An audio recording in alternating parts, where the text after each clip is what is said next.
see. Let's see. Well, Rubik for sure. I mean, definitely Rubik. Like, you have so many good abilities to steal. The Fiend's Grip's an easy steal.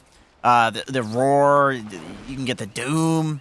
CK stuns, even amazing. As we see some smoke on smoke action happening here, by the way. Spirit's got a ward. This is... I mean, I guess it's just on whoever gets the stun off first. Yeah, the Spirit, they know that there's a ward there. Toronto Tokyo is pinging it. 30 seconds to battle.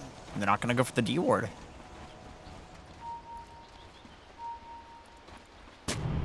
Oh, there they go. Yeah, because they saw it in the inventory with the ward that they had placed.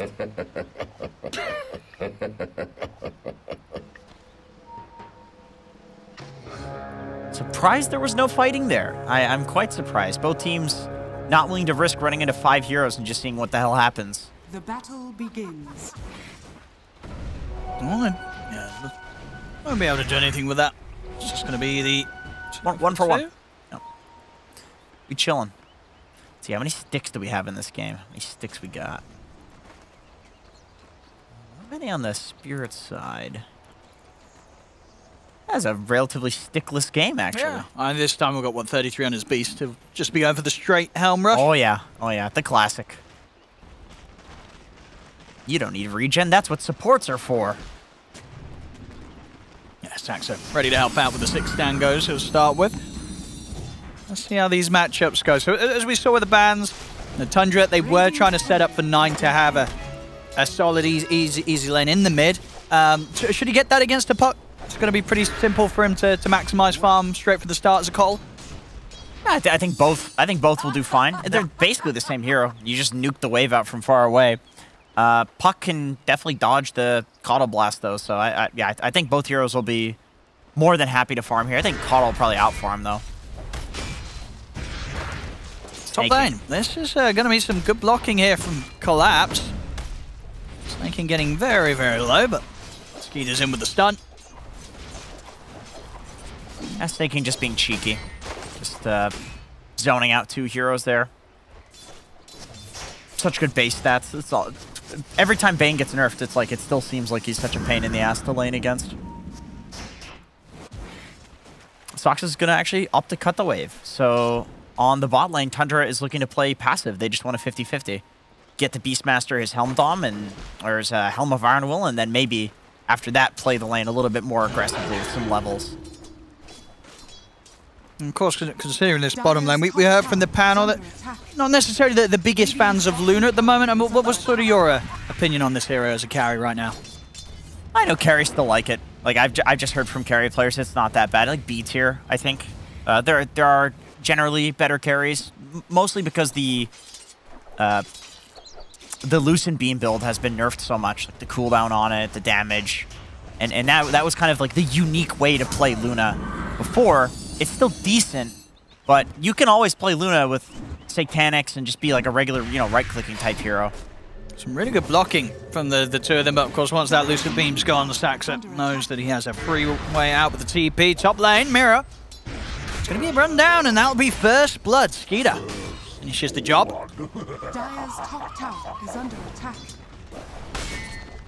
Tough lane for a little Pugna.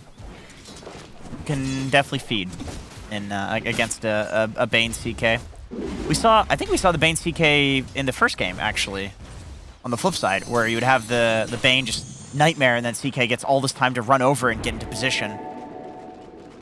Nice little double stack from 9, just playing to farm, which I think this is fair on the mid lane. Like, Puck is just going to push the wave out as well, so you may as well push the wave out faster and just kill multiple camps instead of only killing the easy camp.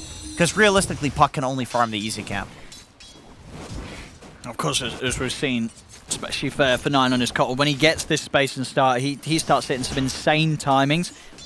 When you look at what Spirit have, do you imagine we're going to get any chance for Spirit to be able to come over to this area, this mid part of the map, and slow 9 down at all at the start? When Puck gets Coil. I think when Toronto Tokyo has Coil, you can go for that play. I think it's definitely fine to go for that play, but the Spirit supports are a little bit... there's not a Bane, there's not really like a setup hero. Rubik and Pugna are kind of +1s, so it is a bit weird. Not exactly like great gankers, but yeah, I mean, if the opportunity presents itself, I think you're always going to go for a play like that. That's just kind of how Puck is. Somebody steps out of position, you go for the coil, like no matter what lane they're in. Let's see what Saxa can find. What does he get? Oh, it takes the tornado.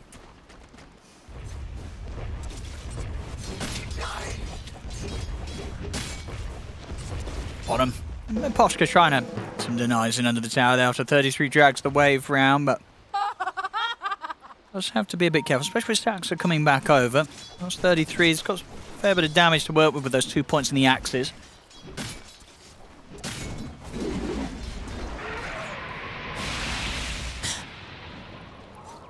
But Poshka's actually going to look for him. Instead of interrupting, he just right-clicks him to death. Yeah. Not much kill threat in this lane for either side, honestly. I don't know if... I mean, they're going to try. That Fade Bolt, Saxa getting low. It isn't quite enough. He's got a Fairy Fire. He's kind of debating there.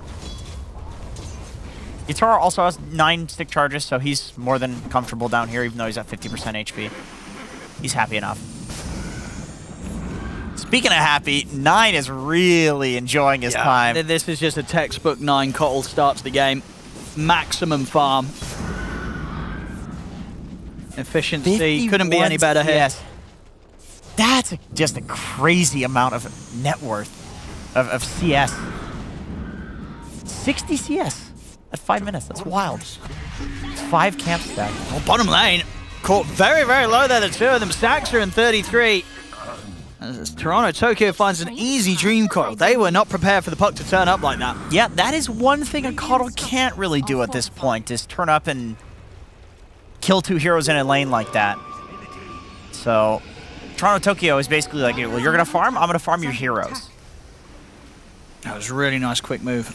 And with the fact that, you know, yeah, 9's sort of spending that time hitting the jungle, the creeps are going to be pushed up and might not always be able to give that immediate information that the middle is missing. Yeah, and it's not like 9 is going to really pressure the tower either. No. It's a Coddle, it's not a Visage, you know? Although he's got the Boots of Travel already, and he is TPing bot to the Hawk. This is an early timing. I don't know if it... Okay. There's no kill threat here. But the tower... A lot of push. A lot of push. Gonna see if they can try and get their hands on the Poshka. And they will deal with the knockback. Oh, there we... I mean, 9. That's really great from Team Spirit, though, because they pulled this giant wave that was protecting the catapult, and they separate like that. So you either have to go with the wave and kill the Rubik, or dive with no wave and go for the carry. Although, now there is another wave. I mean, yeah, 9's just getting ready to start playing with them here, bouncing them around. TP's coming in, Yatoro. Oh, dodge that blast. The 6 in the row, they'll use that to just hold back Toronto Tokyo.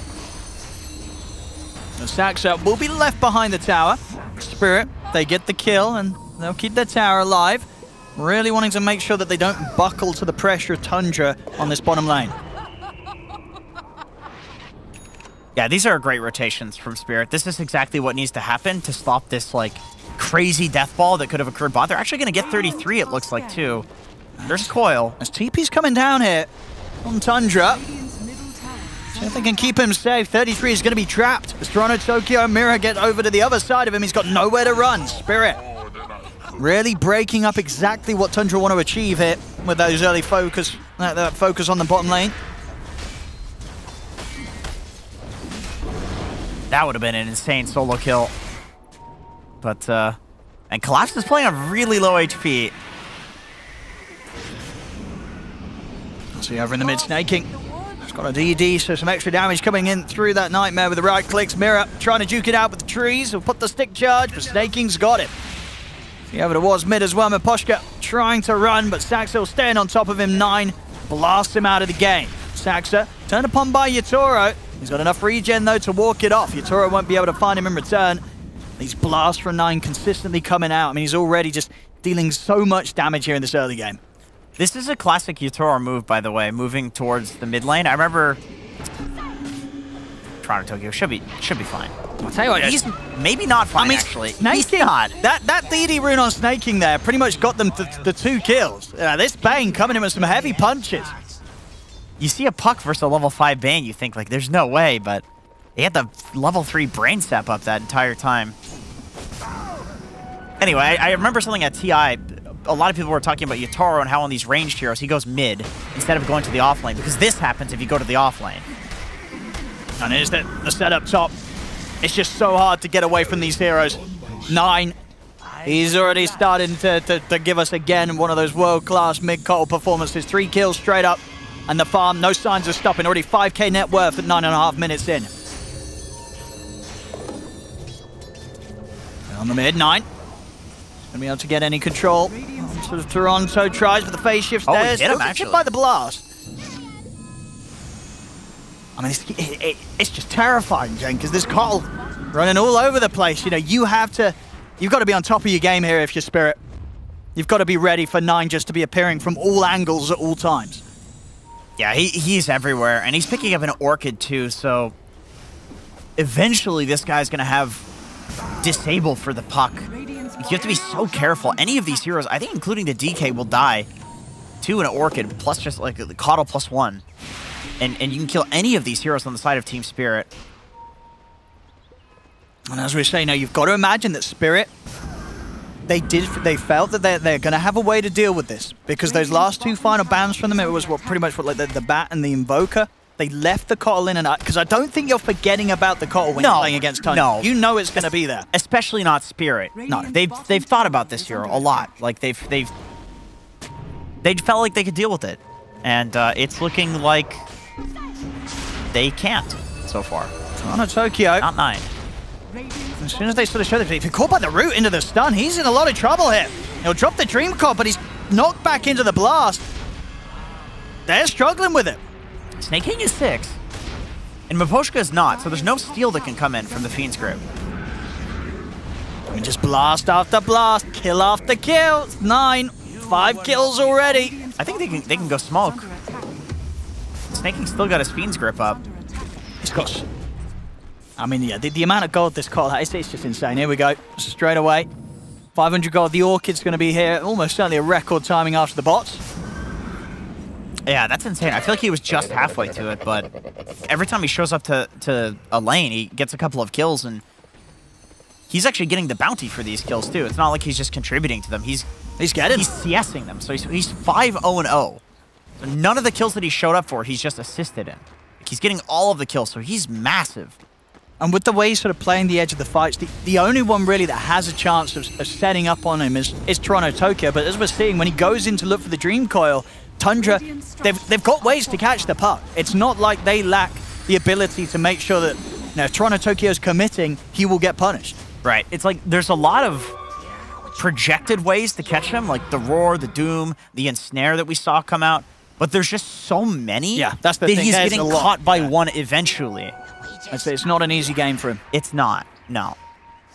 But not for, like, super obvious reasons. I mean, the Bane is a good solution to Puck, but still, it is one of the more projected ones when you're talking instant disables. Like, the Bane has to walk up, and Fiend's Grip's not that long of a range. They're setting up top. I'll be lucky enough there, Collapse, to be just out of range of the Rift. I like that Tundra does this. I've seen them do this in a lot of other games, where they just go posture somewhere where it looks like they're about to do some crazy Tundra shit, and then there's this massive response of TPs, and then immediately chain the play into a smoke somewhere else. Because now you know that there are 2 heroes that cannot get there if they make a play towards bot.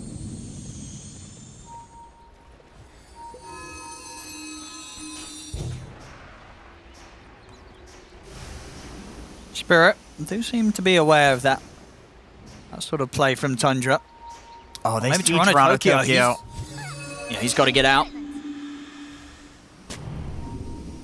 Great vision from Miposhka. Like, he is protecting his team with his positioning. If he dies, who cares? It doesn't matter. Collapse. He's got a juke here. Well, they've caught him with the silence and the stun. And there we go, of course, 9 easily moving him back into the blast. That's another one for 9. You know, Okado being this far ahead is so scary just because the move speed that he has, as well as the cast range, means it just feels like he's everywhere. You know? Like, look at this. I mean, he still spent a lot of time around the mid lane, but that's a lot. That's a lot of... What color is he? Why is that coming up as brown? I guess the heat map just has the brown as the color, the base color. But he's everywhere, and it's like he can be standing, you know, halfway between the tier 1 and the fountain and still catch somebody at the tier 1. You know what I mean? He can stand at the tier 2, catch somebody at the tier 1. I mean, like the range that he has is just so insane, and it's hard to go on him too because he's just so fast. And the distance that he can keep between you and him, it's like you need to smoke and get this guy. But the later and later the game goes, the faster he gets. And does he get more cast range? He does. More cast, way more cast range actually. 250 right now.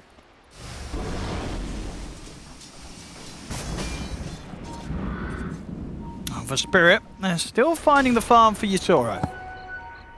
He's making good progress in the jungle. It's just everywhere else around him. His other two cores unable to find the ability to make these moves against a much more mobile lineup of Tundra. Means that they will continue to fall behind, and a lot of the game will look to rest on the shoulders of Yatoro. The problem is, I don't see Luna 1v5ing anymore. I mean, especially in a game like this, right? There's so much sort of like single target. A lot of these heroes, they're a big problem for Luna. And Mapochka's almost certainly dead. I don't see how he survives this. Even gonna use the grip just to make sure that if anybody shows up to this, they're not going to help out. Oh, this is getting pretty rough. This is sort of leaning the same way of the speed of performance that Tundra brought out in Game 1. Yeah, this is what they love to do. They need to catch 9. See, top lane. I'm going to try and take him down with the Eclipse, but Skeeter's able to walk off to the side. And he's away. He's got backup as well, so Spirit, it's hard for them to really just blindly chase into this. There's 9. Around the trees and back under the safety of the tier 1. Spirit won't be able to kill either of these. It's just so hard to catch Cottle because of the distance that he can keep between you and him while he's contributing to a fight. He didn't even have the Spirit form there either. And on the mid, 9, as soon as he's running away from your top, he's appearing in the mid and killing off a support. Yeah, he has Arcane Urine. So his Spirit form is like 5 seconds downtime or something like that right now. And Boots of Travel, of course. Now they're just going to run top. 9 seconds, he has them up again. He can go bot if he wants to. See what they can find here, Spirit. Can they prepare for this move that Tundra's about to make? And Shitora, he's out. Straight away in the trees, he'll bail out of there. They'll leave behind the puck. And Mira also with no chance of escape. TP's on cooldown, even if he had the chance to use it. Another kill for Tundra, 14-4. 33, he's going to start going for the Roche. Yeah. Yep, he could almost solo it at this point. I think he's basically soloing it. Yeah. Wild Axe's very nice spell. See Skeeter and Snake King turn up. Make sure they get that Aegis into the hands of Skeeter. 17 minutes in, and now with the Aegis on the CK, you're going to expect Tundra to start looking towards those tier 2s.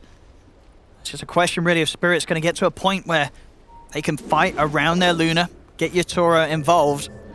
As we saw there, even on that top play, it's not easy for him, and even when he is there, still doubts of whether there's going to be enough damage to get these kills if they catch the members of Tundra.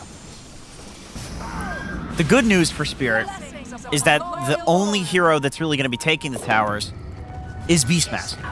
Coddle, one of the worst tower takers in the game. He does heal, so it's sustain. But in terms of actually doing damage to the tower, there's nothing. In CK, this is an illusion-based hero. Doesn't do very much damage to the towers until very late into the game. So Spirit does get to go late. However, I don't know if they want to.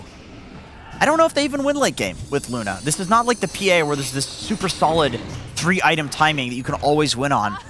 Like, like a CK versus a Luna with 3 items, I think the CK wins that. I think, especially when you could just consider the things that they have to control the Luna through the BKB, right? Yeah. You're getting roared. It's not getting just rifted about. the Doom this time. Yeah. There's all sorts of things. Like, you can't just 5x Lincolns this because there are 5 things to cancel the Lincolns. It's a tough game for Yatoro to carry.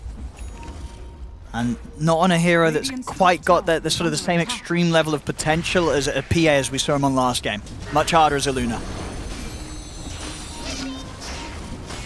Tundra's kind of baiting this. Baiting the creeps. Oh, never mind. Just waiting for Skeeter. Radiant's top tower has been denied. They're being respectful on Tundra. They really respect Spirit's ability to jump the back lines and win a fight despite being at a deficit in this game. They've got the blink on Toronto Tokyo. And it's still a bit of a window where 9 hasn't quite got the BKB. He is close though. So of course when that BKB is there, then they stand no chance of killing this call. He's in the mid. Quick easy grab onto Mira. Mira's 0-6. He has just not been able to have an impact in this game. He's basically a Nether Ward, and the Nether Ward is being scouted out by the Hawk in the trees, so that's even dying. He's just not been able to play Dota this game. And 33 got the shittiest creep that exists. Well, I mean, it's not bad for doing the buildings, Dude, right? I'm telling you. It's building damage. I'm telling you. Is it not a lot of damage? It's not a lot. It's not a lot. Like, you know, shoutouts to the Ancient Ice Shaman. Oh, actually, yeah, I guess it's what? Yeah, it's not a lot. It's really not a lot. The spell amounts to, what, 100 damage to a building. It's one of those things you get really excited when you see it in the camp. You're like, I'm going to try the new creep. And it's just awful. 33 is going to, you know. Yeah. You got mana to do so. 4 of those, each do 100 damage to a tower, so he has 400 damage to a tower. Yep. Yep. Over, like, 60 seconds. But he's got a fair bit of right click, of course, for all these buffs. You know, and a good range as well. It's all right. You know, you're keeping him at a distance. He's, you know, shooting his staff at the towers. Yeah, yeah. You'd definitely rather the other ones, though. He'll probably, if it's the only one available, of course you'll take it, but he'll be going back for some others. I just think it's a funny creep to get. It's a really funny one. It's always so exciting, and then you see it on the tower, and it's like, oh, it's just decent, you know? Especially with the troll summoner being in the game, you know? Yeah, it's you feel like the ancient should be something better than that, but the troll summoner is just insane for taking towers. Well, ready to go for another tier 2 here, Tundra. They didn't meet any sort of response in the mid push. The same, maybe said it. They're smoking up Team Spirit. This is the fight. Yatoro's got his BKB. Soxa's looking top. There's a small window here where Spirit can take a fight. Let's see what they can do. They get the jump on Skeeter. 30 seconds till Aegis. See how they go around this. To try and get him the once, but they're not quite finishing him off. There we go. Taking him out. The BKB's there, but the roar from 33 immediately in return, and there's the Fiend Script. They're locking down Yatoro, but the silence will put an end to the Fiend Script, but now Yatoro with the remainder of his BKB, he has to run. Skeeter trying to put him back with the Rift. He's able to grab him. As Yatoro gone, Toronto Tokyo in the trees. He's got any escape from this? He hasn't. Silence into the physical of Skeeter. There's both cores taken out. And as we're seeing there, even with the farm that Yatoro has, it's just a tough, rough game for Aluna. Miposhka does have wild axes, so they can kind of defend, especially if Tundra dives a little bit too heavily. And Mira's dead again. They're ready to just jump. Godlike 9, 23 minutes in. They left it in the draft. You've got to imagine, as you said, a team like Spirit, they wouldn't have forgotten about it. They must have considered that they had the answers, and we're not seeing any of that at all. He's 9-0-4, diving up towards the fountain now. Tundra feeling that comfortable. I mean, Skeeter might die for this. He does. And they didn't quite get the Rex, so maybe getting a little bit ahead of themselves there, Tundra, as the Rex will stay up. And yeah, Tundra, they'll lose their carry. It's classic Tundra. It's either Skeeter or 9 that ends up dying by their fountain. That's the way she goes, and gives Spirit a little bit of an opening into the game. I think otherwise they probably would have been Raxed. Although I feel like things can't get any worse for Mira. You know, it's oh boy. After that buyback, like if he dies again, his hero's just deleted from the game. He is going for a Vlad's, by the way, so just opting to be that Aura guy. We'll see here. I mean, they had 3 heroes dead. Tundra, they had all the chance to just go for the building. But of course, as the temptation, even sets in, even in these top-level professional games, sometimes kills are just that much more appealing. But of course, many times, you don't get away with them if you're going up towards the fountain. They can't turn it off, Tundra. They always have to dive.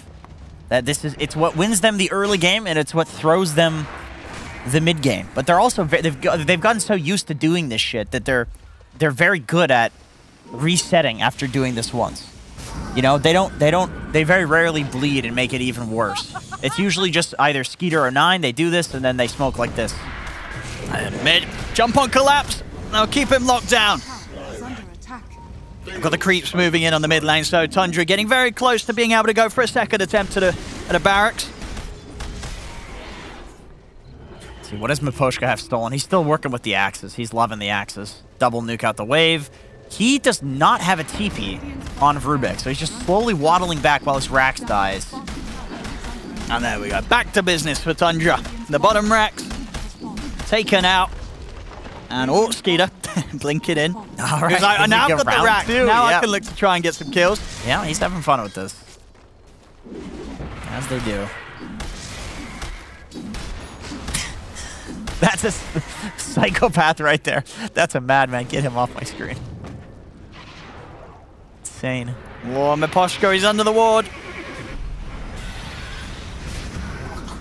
God. Dude, it's always so funny when Rubik takes so much damage, he just explodes and his body flops everywhere. That happens with Pudge as well.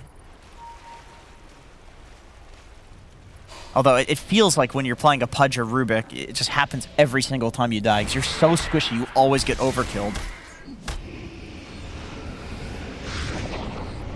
Denies the DD with the illusion. That's something.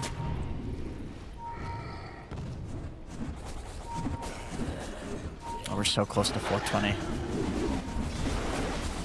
Well, not today, though. Not going to happen today. Toro. Lincoln Sphere. Still a fair bit of gold away. And even when it is done, he might be able to live, but will he be able to kill? I mean, it's 1 in Feeble. Like, it's so easy with Bane to cancel Lincolns now. It's just nowhere near as impactful as it was in the last game, just because of all the Lincolns cancels, all of the abilities that you need a Lincolns to avoid. It's like, okay, let's say you block the Fiend's grip. Well, what are you going to do about the Roar? It's BKB piercing. What are you going to do about the Doom? It's BKB piercing. What are you going to do about the Reality Rift? It's BKB piercing. Like, it's just not... It just doesn't look as good as the last game. This is really tough for Spirit. They have to do crazy stuff in the next team fight, and they did in the first game. They did. They were able to pull some good stuff off. It didn't win them the game, but it's going to need to go back to that. See, they're going to have to get ready to try for it soon as Tundra closing in on the top lane. And the tier 2 shortly to be taken. Team Spirit are going to have to be prepared for that high ground defense. Roshan is up, so likely the Tundra will settle back and grab that one before going for another high ground siege. Radiant's top tower has fallen. That Rosh is up. Scan was just used, so Spirit has an idea of what's happening right now, but they still can't be entirely sure. Like, all of Tundra could be just waiting for them on a high ground. So there's just no contesting this. Speak of the shard too. What shards do we have here? Beast shard. It's pretty nice. Cancel Lincolns, although it does die to the AoE that's going through. CK shard. So of course it's going to be CK. He doesn't have his own shard yet. Dire's middle tower is under attack. Not as good as it once was. Cast range was reduced by half, but still incredible. I mean, Imagine giving any other carry, they press a spell on a 10-second cooldown and their damage is doubled. Like, that would be insane on, you know, anti-mage or any other carry, and that's what CK Shard does.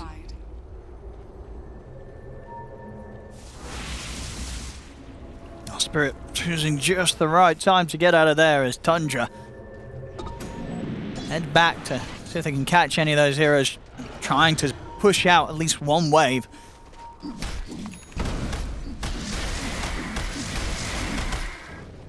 There we go, so further defensive items done. Toro's got his Lincolns, Toronto Tokyo has the Eon Disc. It's not really until that next item's done on your Toro. If he gets the time to, be too scared of the Luna. Needs that damage item.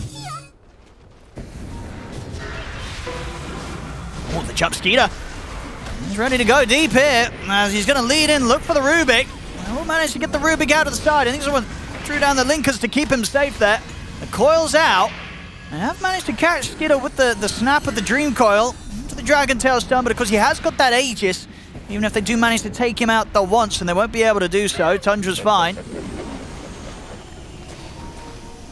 So what cooldowns did Spirit use there? Just the coil, it seems. I guess got the dragon form, DK form, but I'm not sure how impactful that is at this point. He's really a stun and you know, some damage reduction. So basically the coil. And Tundra, they keep the Aegis alive. So yeah, kind of like a null fight, zero-sum fight. They're all just chilling. But now Skeeter, he's got the DD, so he's feeling like a big boy. A lot of unspent gold too. Skeeter's sitting on 3,400 gold, 3,200 gold. He's not completed the full Octarine. I think he's about to pick that up, unless he wants buyback. Nope, he says screw buyback. I'm not gonna die. Get my Octarine. Have that permanent spirit form. Yeah, 100% uptime on this thing is just crazy. It's just way too good.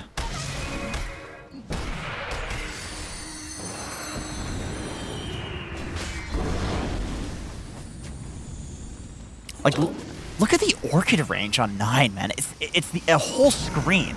Like, you can't even see the circle when you hover over it. Okay, if you zoom out, yeah, it's... Come on! Just come on! What the hell is that? Oh my god. Have mercy, Gaben. Get him off. Come on. These men are savages. Spirit trying to bait here with your Toro. Smoked up behind him. See if they can maybe get out, get some vision control back on their side of the map. Dangerous mission for them to be on, though. Skeeter's just like, ooh, juicy heroes to kill. All right, don't mind if I do. And then they run back into the base. Yeah, well, I mean, what the hell else can they do right now? They've got to wait for this push to come and then something. I don't know what, if anything. Yeah, Tundra's not giving it to them, man. They're not. They're chilling. They're getting their items. They're having fun with this one. They want to get to their, you know, late game items. You know, the people. Oh, he does have an Eon disc. So, like, they're trying to get out and do stuff. Toronto Tokyo's trying to de-ward, but doesn't even get the ward that was on the high ground there. Has to run away. He got one click on it, though. Next time, on the next adventure, he'll go de-ward that. Yeah, Tundra's showing a lot of respect here. It kind of feels like one of those games where you know that you've won the game, but, like, you're really close to finishing, like, a Shiva's Guard or something. You just want it for the end screen. Yeah, I think it's where they just picked up the Nullifier, the Skeeter. Yeah, it's about the unspent gold, for sure. Yeah. Well, there we go. Bit of a poke coming in. We'll get the BKB out of 33. But over to the bottom 9. He's heading in to try and find Toronto Tokyo. There you have it, the range. With the knockback into the rift, into the stun. Can't quite get it in time. Toronto Tokyo's out. Everyone Nullifier canceled TP? Because it counts as an item. Like as a thing you were purging, yeah. Yeah. No, because it muted items. Oh, it did, yeah, of so course. So it muted your TP, yep. Which is the goofiest thing.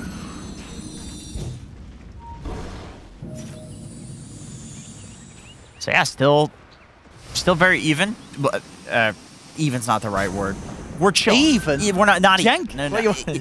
No fight. 98%. There's no fights happening. That's what I mean. We're just chilling. Yeah. It's been 10 minutes since the last real team fight. Tundra's looking for the right opportunity. Oh! Collapse. That's the kill. That's something for Team Spirits. They catch Snaking. So the question is if they can really go for anything more. They'll opt to take the outpost back under their control.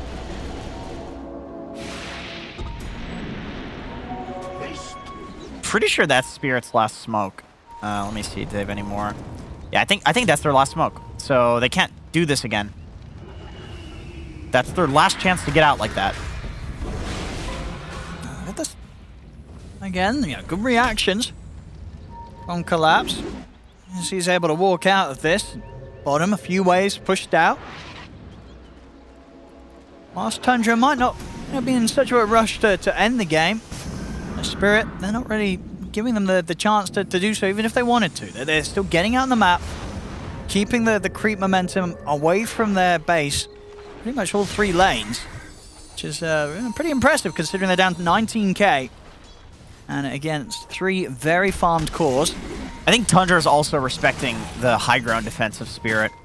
Even Rubik stealing Wild Axes with the Fade Bolts, damage reduction from that, damage reduction from the Wraith Pact on Pugna, Nether Ward, Luna constantly glaving and beaming, and I mean, DK Fireball. It's really hard to push into this lineup. And Yaturo's getting there with the Daedalus. It's very close to being done. It's done. So he's gonna have some damage. He is the top net worth. He's done it. He's taken every single creep wave. As I say, it's nowhere near the sort of the ease of being able to 1v5 as it was for him last game on a PA. Luna, it's different, but maybe there's a chance from him.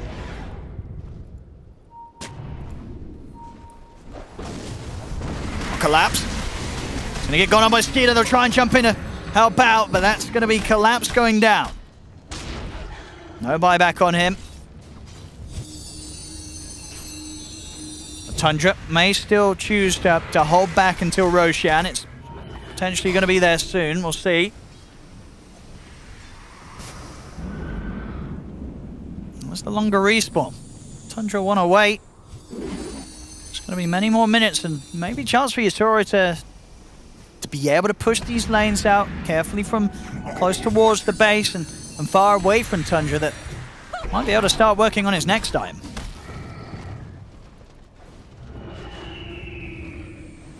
Nine is close to a Bloodthorn. This is a very farmed Coddle. I think... I know I said this last game, but I think we are closing in on Rapier territory for Yatoro. I feel like I'm a broken record on that one. I think this game for sure. This game, it feels right. I mean, he's got the lifesteal from the Mask of Madness, so I can understand wanting to finish the Satanic. If you get a Rapier, the Satanic becomes necessary afterwards anyway, so it makes sense to get that first. But I think if you're Spirit, you're holding out, thinking like, okay, once we have the Rapier, then Luna does actually look pretty damn solid in the late game. I mean, it's a weird thing to play for, and people don't try to play for it. But you can clear the CK illusions, you can clear all the BM summons. You can turn and right-click through the Doom, because you're not, breaking the important abilities like with PA.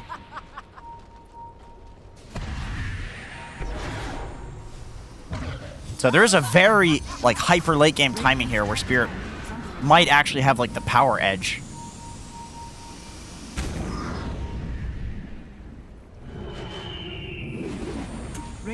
Nice illusion rune as well. That will help Yatoro continue to keep some of these lanes pushed out. Collapse. That's going to open up with a stun. Onto the Doom here. Nightmare coming in to try and break the combo, but it's going to be Saxa still going down. Skeeter's in with the BKB. There'll be a buyback straight away with the Pugna. Skeeter falling low. They're going to be able to take him out. The physical from Yatoro at this stage. Too much for Skeeter to be able to tank. As Team Spirit, 2 big kills.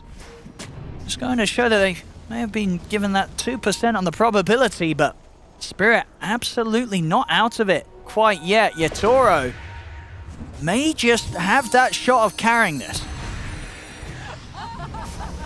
Not looking bad. It really isn't. You saw how quickly they killed Skeeter. I can't help but feel that the Wraith Pact plus the Nether Ward too, it's doing a lot of damage reduction in this fight. I mean, could they themselves get Roche? I mean, Skeeter, do you buy back on the CK? Yeah, you definitely, they buy back. They're trying to force it. They're trying to force the buyback out here by just being aggressive. Jitora, he's taking the Roche down. He is. I would be surprised if Skeeter did not buy back. As they try and jump the high ground, they managed to burst through the Bane. Snaking has to buy back. Now C33 is up on the cliff. The BKB TP, he'll make it out of there. The TP's over towards the tier 2 mid, so he'll be able to walk back over. Will-O-Wisp is going to be dropped, but Spirit, they can deal with that. Yatoro takes it down. It really, like, Tundra still just trying to buy time for themselves so that they don't have to use the buyback on Skeeter. Saxa will drop the Doom down, but the Eon Disc will give a bit of protection here for the puck. Still, Toronto Tokyo gets knocked back into the blast of 9. The heals, they're trying to keep the puck alive. Mirror with the life, it's not enough. 9 catches him with the blast, but to the side, Spirit, they'll still be ready to get kills themselves. They bring down Saxa.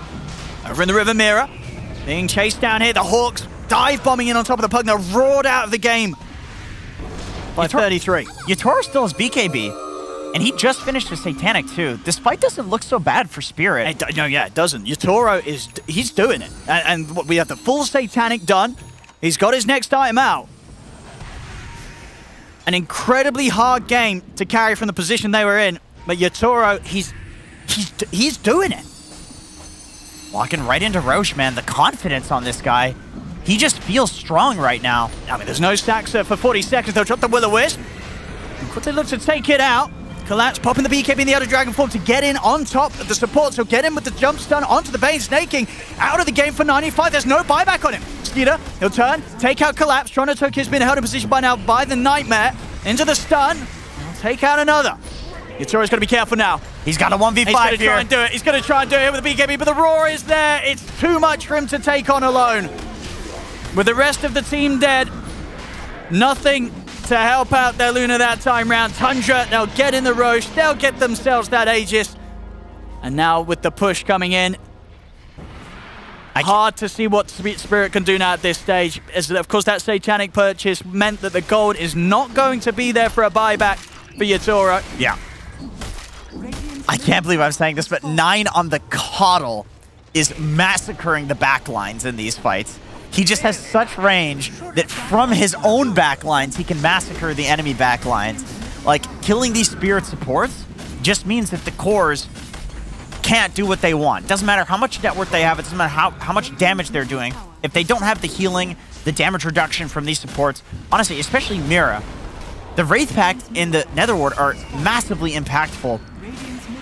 This looks like they're playing against Mega Creeps here. Yeah, Tundra's going to not try and go for the game close quite yet. They'll go for the safer way out, get the Mega secured. The question is, can Spirit buy 30 seconds to get one more fight going with the two cores? Because Tundra pushed pretty fast. As they're onto the tier 4s. Where's the Wraith Pact at? Did it die? Mira, he's been caught. They get the jump stun.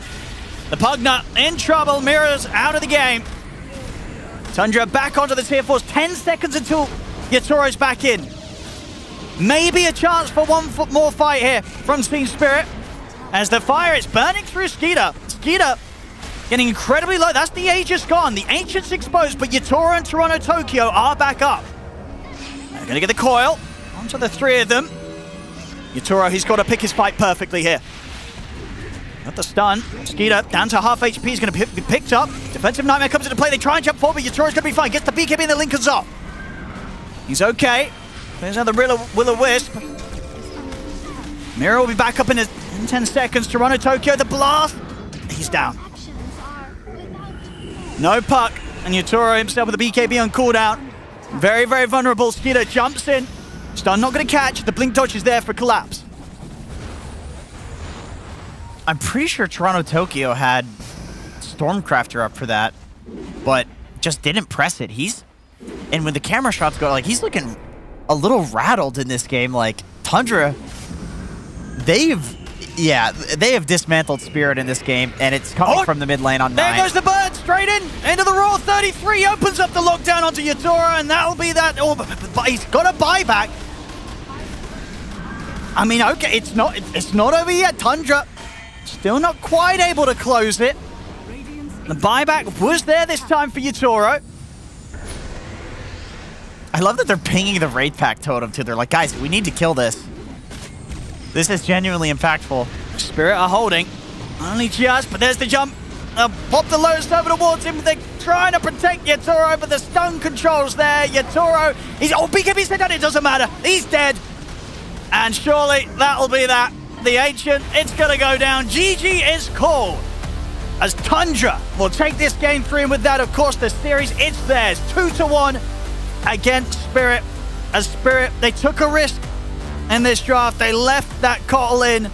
And 9, did he end up going down at all? He did not. He did not die at all. 0-10, no. A flawless game from him. That is why teams ban the Kotl against this team. I mean, they kind of popularized, at least. They kind of invented this Kotl mid.